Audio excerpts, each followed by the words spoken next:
আমি দুই ধরনের মানুষকে দেখেছি। এক ধরনের মানুষ আছেন যারা ভালোবাসার জন্য পরিবারটাকে ছাড়ছে, আর এক ধরনের মানুষ আছে যারা পরিবারের জন্য ভালোবাসাটাকে ছেড়েছে। তবে এখানে পার্থক্য কি জানেন?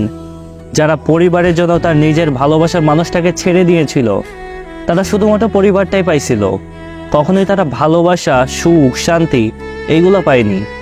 আর যারা কিনা ভালোবাসার জন্য ফ্যামিলিটাকে ছেড়েছিল, তারা ভালোবাসা তো পেয়েছিলই, বরং একটা পর্যায়ে এসে তারা পরিবারটাও পাইছিল, দুইটা পরিবার পাইছিল। ভালোবাসা হারালে আর পাওয়া যায় না। কারোর মন রক্ষার স্বার্থে নিজের মনের ইচ্ছাগুলো বিসর্জন দিয়েন না। ভালোবাসলে লড়াই করতে জানতে হয়, আর এই লড়াই করার সাহসটা যদি আপনার মধ্যে না থাকে না, দয়া করে কাউকে ভালোবাসতে যাবেন না।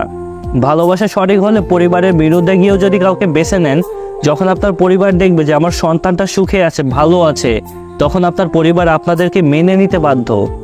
তবে এখনকার বাস্তবতা হচ্ছে, পরিবারের জন্য কতদিনের সম্পর্ক এটা ডাজেন্ট ম্যাটার।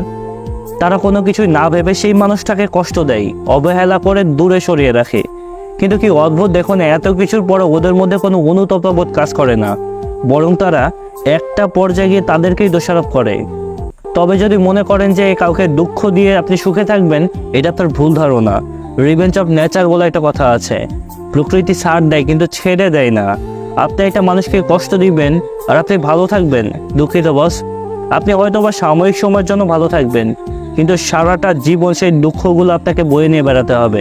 যখন আপনি সম্মান পাবেন না, ভালোবাসা পাবেন না, তখন সেই মানুষটার কথা আপনার অনেক বেশি মনে পড়বে। তখন আফসোস করে কোনো লাভ হবে না। তখন আপনি এইগুলো হারিয়েছেন আর ওইগুলো হারিয়েছেন। তখন আপনি বুঝবেন একটা মানুষকে ঠকিয়ে নিজে কখনোই সুখে থাকা যায় না।